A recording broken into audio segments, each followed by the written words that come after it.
SMX Insider is here, the mecca for the SuperMotocross World Championship, Angel Stadium, a month before the season begins. Jason Weigandt and Jason Thomas. Why are we here at the beginning of December, not January? Well, this is Media Week, and it's the opportunity for riders to do all the tasks that you kind of see on the shows, but take for granted. They get to do them when they're not as nervous, because on January 11th, they're going to be a lot more nervous than they are right now. That's right, and it's not big for us. It's big for the riders, too, because they're going to get their own training sessions. They're going to get to all their photo shoots for all the special events that we're going to see throughout the season, races like Daytona, the St. Jude events. All of that's going to happen this week. My favorite part of this whole thing is we get to sit down with the riders in a non-pressure environment and talk to them about their goal setting. Some of these guys like Jet Lawrence, it's easy. They're going to want to win the 2025 SuperMotocross World Championship, but some of these other riders, it's the stepping stone stuff. Hayden Deegan, can he take that next step and go get his first ever 250 SuperMotocross World Champ? Well, he won, but can he get the Supercross side of that done in 2025? So learning about those things and watching those things come to fruition, that's what this week's about for me. Right, so we get time to talk to the riders off the record, to get caught up, whether off season or maybe they're switching teams and how that's going. But also when you watch the television show, for example, you'll see, before we go to commercial, Chase Sexton crossing the arms with a smoke machine behind him. Those photo shoots take place here. The St. Jude photo shoots, those take place here. They even get a chance to talk to their rule organizations like the AMA, the drug testing group, the Alpine Stars medics, to learn new things so they can be educated before the season begins. Yeah, it really is. It's all about information this week, and I think it's so important to have a month before the season here in December to work all of that out before we get busy in January. Yep, and we're going to get busy too. A lot of topics to dive into because 2025 is nearly here. Okay, 30-second board time. Here are the hot topics. Yes, we will do our best to talk to the riders about their new teams and all the general season-long storylines. But you've been through this drill before, JT. Can you really think about rounds 2 and beyond before you think about the hurdle that is Anaheim 1 this year, January 11th? Is that really top of mind for everyone? Everybody wants to say, yes, it's only the first round and all those things, but everybody's going to be nervous coming in here. I think the key thing is to understand the big picture. There's 31 rounds that are going to determine what 2025 means. Come in here, have a strong opening round, but just move on and understand the same amount of points will be gained here that they will at every other round until we get to the playoffs in September. Keeping that in that frame of mind, I think, is really important. If you have a great opening round, awesome. If you don't, it's okay. You get to move on to San Diego for round 2, and guess what? You have another opportunity. Yep. Now, last year at Anaheim 1, the real story was Jet Lawrence, who had already won the 450 Pro Motocross title and the SMX World Championship as a rookie. What could he do in 450 Supercross? Well, he went out and won the Anaheim opener. Will it be a different story this year as a sophomore? JT had a chance to ask him. Talk a little bit about 2025. You come off your inaugural season, you win the championship. Can you look at 2025 and kind of know what to expect a little bit more than you did here a year ago? Definitely a lot more. This year, I'm looking forward to it. It's going to be a good one, and hopefully we can just be better than last year. So all I try and work for and work towards, just be better than the year before. What's always interesting to get Jet Lawrence's perspective, the kid has seen so much success at an early age, and it'll be interesting to see how he goes into this 2025 season. Can he keep that momentum rolling? Because, man, the expectations have never been higher. Absolutely. Now, last year, I think the expectation we had was not only Jet Lawrence on the way up, but we were finally going to get Lawrence versus Eli Tomac, who had announced he was coming back to racing after he ruptured his Achilles in 2023. But even though they were on the track together, I think now we all look back and realize we didn't quite see the showdown of showdowns. I think we're all anticipating a better Eli Tomac this time than a year ago. Yes, and I truly think Eli Tomac is back to form. Look at some of the off-season racing he's done, and just having a chance to sit down with him at his house and speak to him, the confidence is back. He's not going on a farewell tour here in 2025. He thinks he's going to go out a champion in 2025, and I don't know that we saw that type of attitude from him in 2024, especially early on in 2024. So I think it's such a great thing for the sport to have that guy, such an accomplished champion, I think in his best form in what's going to be his last final full season. Yeah. What did he tell you? He thinks he can still be the guy. That really sums it up. There's no torch passing for Eli Tomac here. He wants to go out a champion. Well, that's what the fans would like to see, no doubt about it. And here's where those fans can see the races. We'll just touch on the schedule here. As we said, the big hurdle, the one that everybody's thinking about, is January 11th here at Anaheim in the opener for Monster Energy AMA Supercross. But every rider's going to tell us it's a long season. What really sticks out to me is this interesting stretch of 4 races, what you could call the Northeast stretch. First of all, the fans, I heard, are extremely excited. We're going to Pittsburgh for the first time in about 40 years. They're excited. These are cool venues, and I think it shows the growth of the sport that really these California races used to be it. I feel like they were the big ones.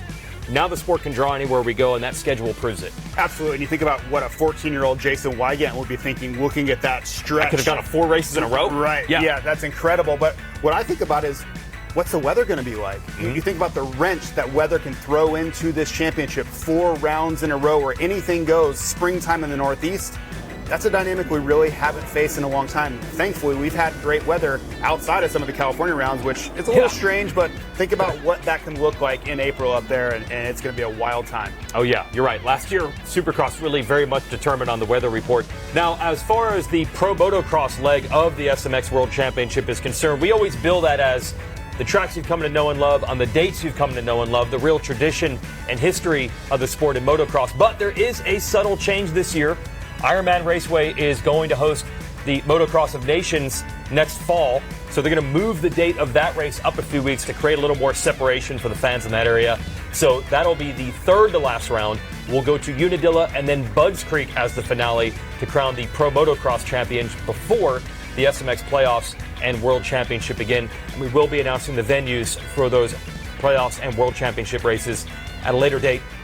Last year, we had a big announcement at these media days of a Spanish language broadcast. It was really cool to bring Edgar and Tommy into the show. Tommy's a longtime racer, so he understands how the game is played. So we have less heavy lifting on the SMX Insider front for us. They can talk 2025 and their expectations right now. Hello, everyone. My name is Edgar Lopez, and I'm here with my partner in crime. Hold on a second. Tommy, what are you doing? I'm practicing my swing. No. We're at Angel Stadium. It's home plate. I know. This is beautiful. I feel like Mike Trout. Right, Yeah. Mike Trout. But this is, we're not promoting here Major League Baseball. We're actually promoting here the SuperMotocross World Championship season 2025.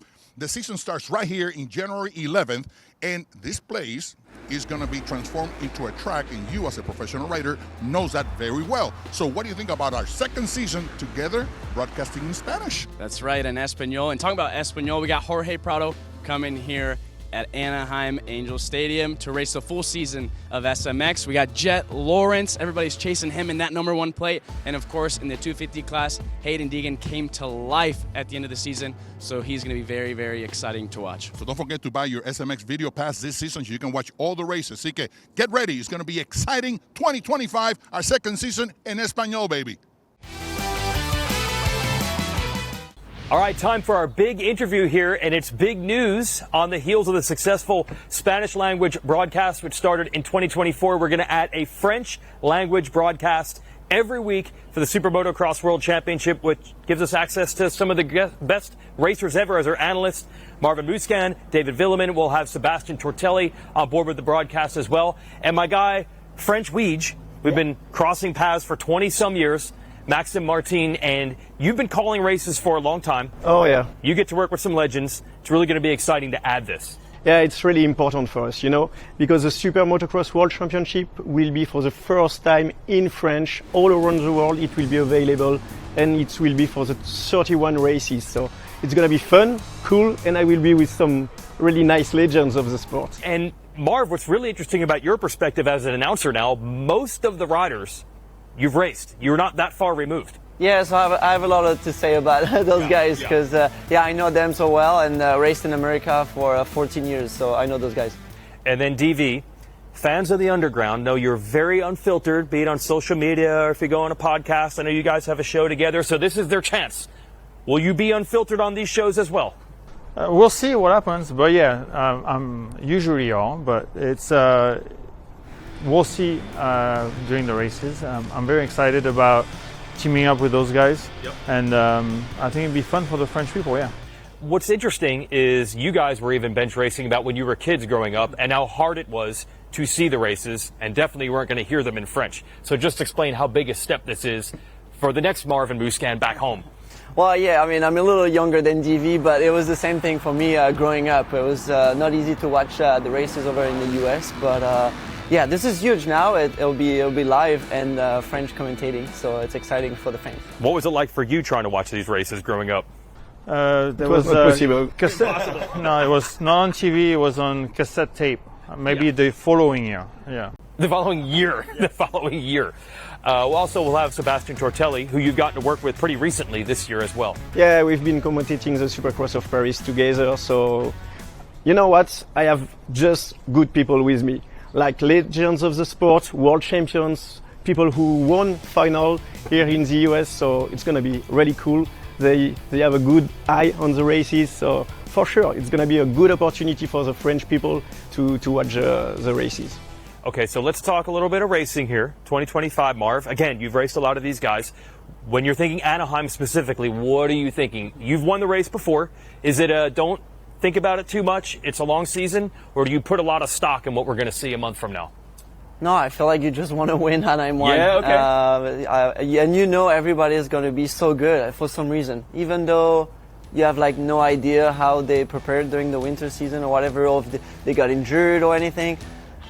The mindset is like, oh, everybody's going to be so good. So that's why there's so much pressure for Anaheim 1, because no one knows who's going to be, fast or not. So that's why it's the biggest race of the season.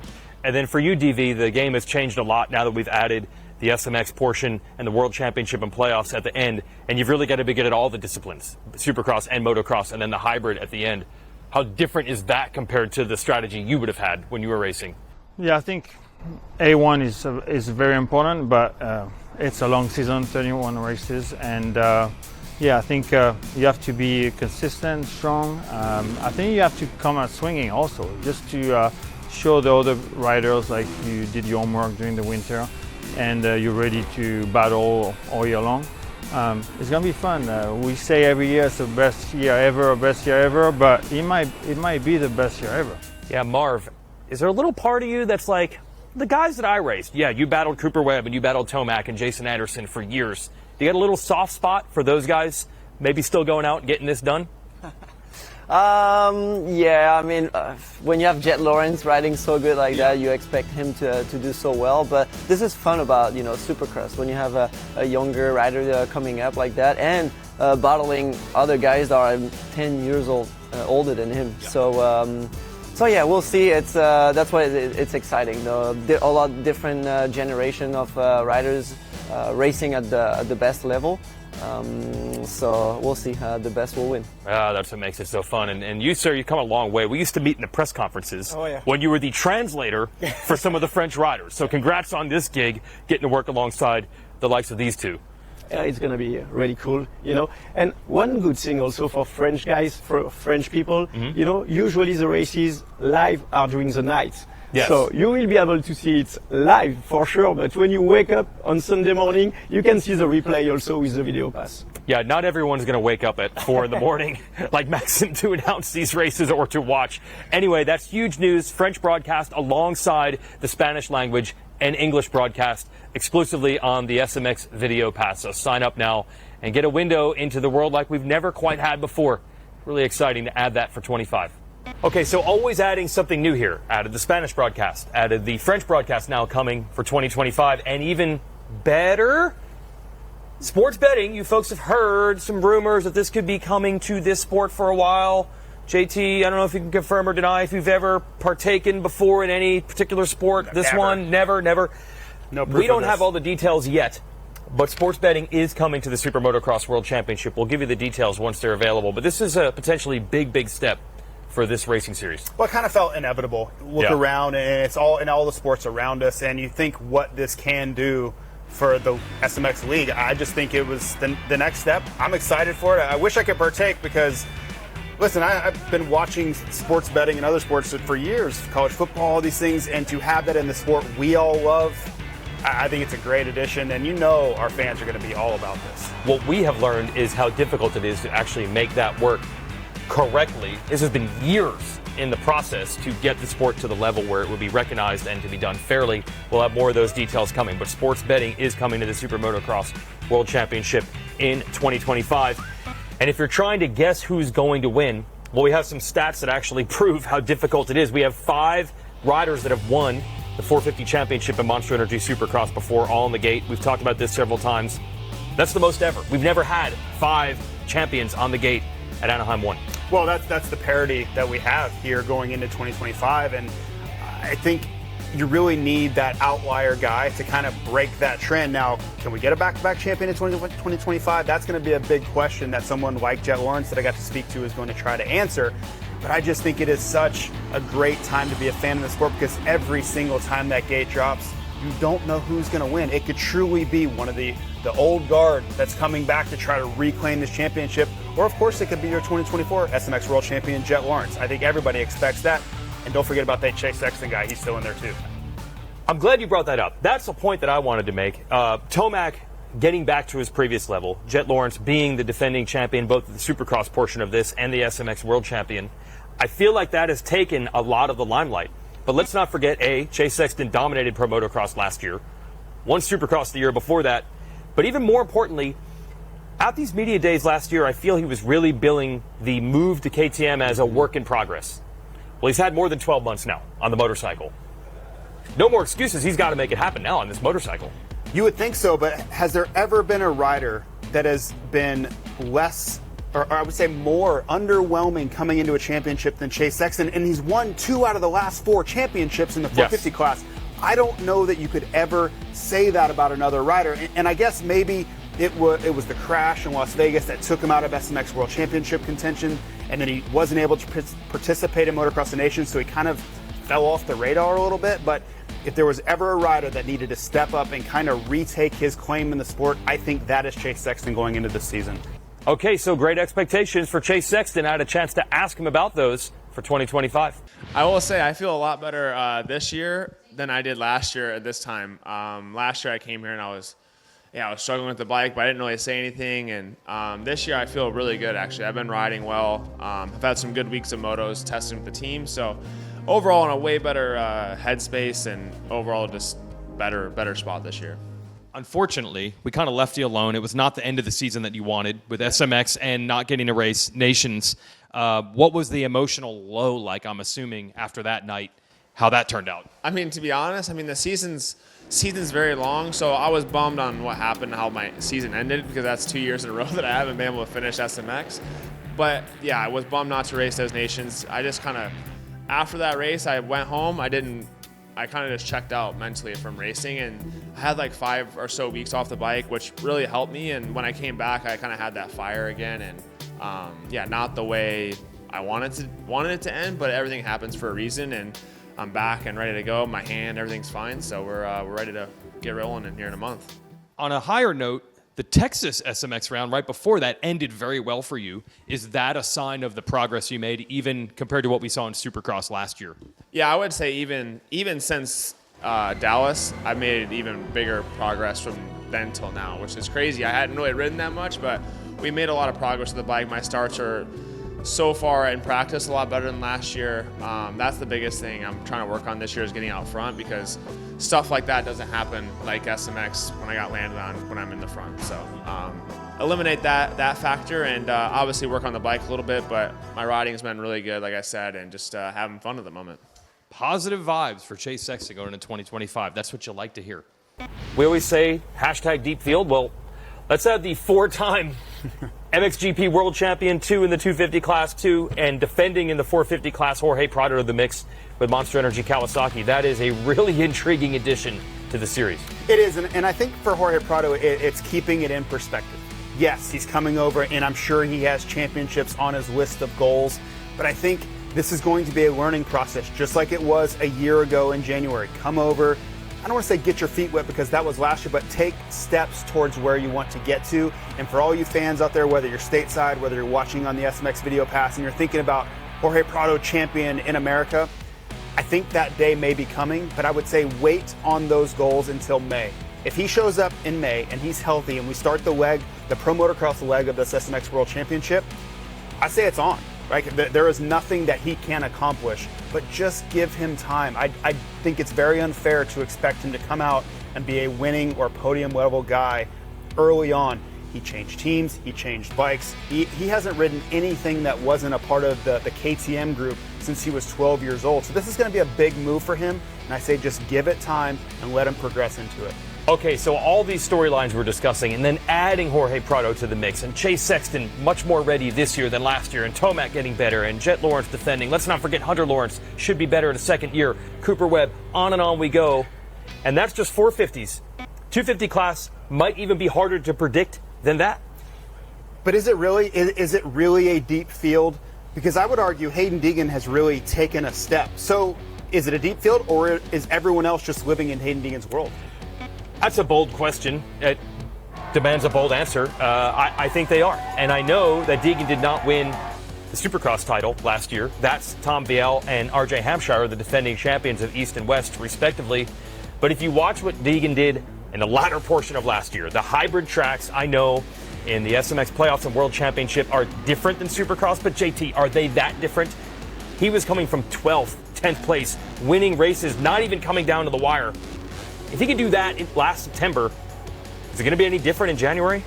I think this is that box he hasn't checked. If you look over his 250 career, he's kind of done it all, but he has not won. He doesn't have this puzzle piece there, and everybody's going to be pointing at that and say, we don't even have the Supercross part of this thing quite figured out yet. So having talked to him, I know that they're all in. They're doing everything possible to figure this thing out, check that box in 2025, and then kind of move forward into the future. So it's hard to argue when you look at the performance, you look at the growth and improvement that he's made. It's hard to think he's not going to come out here and be that guy in 2025. Telling myself in my head I ain't losing this championship again, so I'm going to work like I don't want to lose it. So that's what we've been doing. And then you also told us that's a small goal, but you're not mincing words. You have a bigger goal on the horizon.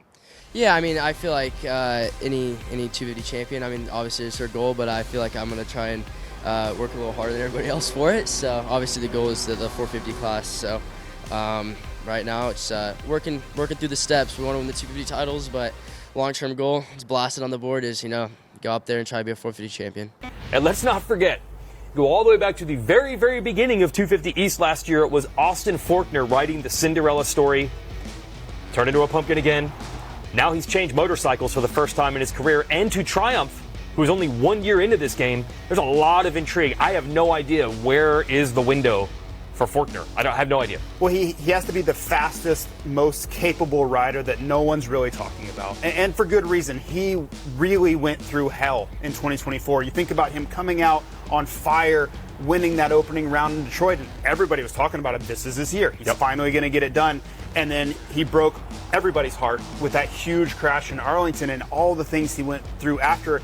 And let's face it, for years he's been facing these trials and tribulations. He's going to get a fresh start. He's going to go over to that Triumph team, and we saw how capable that motorcycle is. Jalik Swoll putting it on the podium last year. So it's really hard to root against Austin Forkner. He's certainly gone through all the hardships that you'd ever want to see a rider go through. So I think he's an open book. He has no pressure, no expectation, and he's capable of winning. So to me, that's a pretty great equation.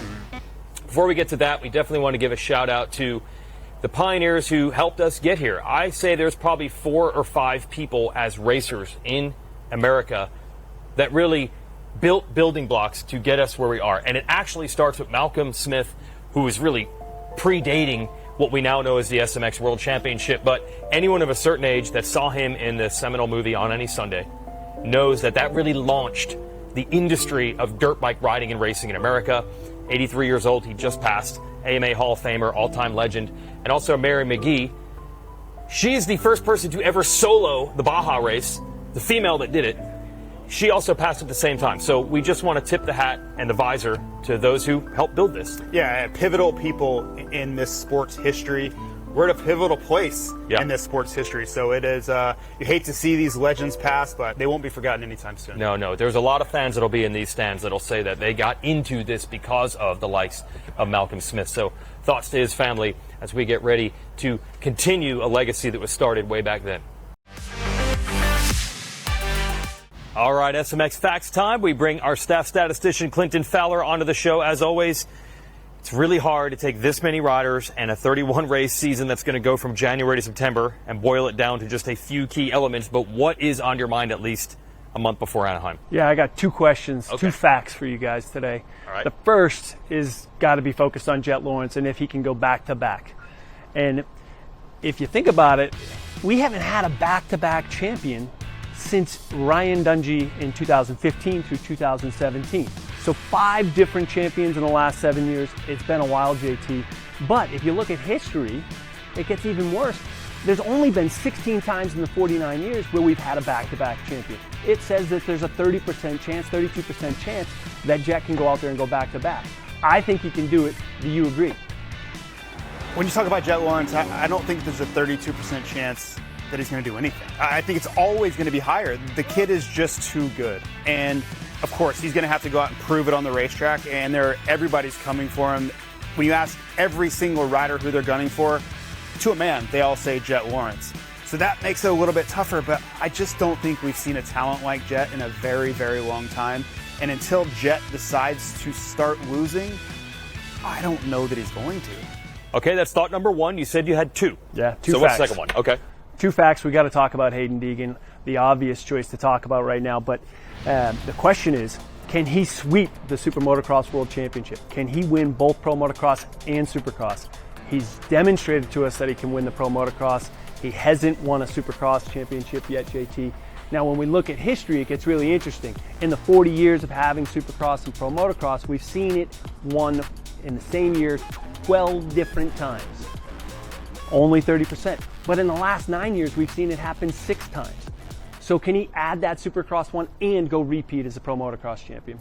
I really think he can. And the caveat is going to be the injury factor that's always prevalent in this sport. But I truly believe Hayden Deegan's the best 250 rider on the planet at the moment. So if you're telling me that he's going to line up in any race right now, I think he's the favorite to win that. And I know from talking to him how important it is to check that final box, go out and win the Supercross portion of the Super Motocross World Championship, so nobody can hold that over his head anymore. So yes, I think when you have a kid that's that motivated to go out and accomplish that, and then we know how good he is at Pro Motocross, and he's already shown us twice that he can win that Super Motocross World Championship. So I think everything's set up for him to go do it. And there's probably a whole bunch of 250 riders who were not mentioned here who are like, sweep, I'm going to beat him in everything. So we'll let the racing play out, and you'll have more stats when that happens. Yeah, every week. Yep. Thanks for joining us. Well, this is it. We've done all the talking we can do. JT, now let the bench racing begin. And whether you're a fan or you're working in the media like us, or you're honestly behind the scenes, I know how these teams work. They're also fans. Everyone is going to be bench racing and imagining what it's going to look like throughout the 2025 season between now and the time it starts.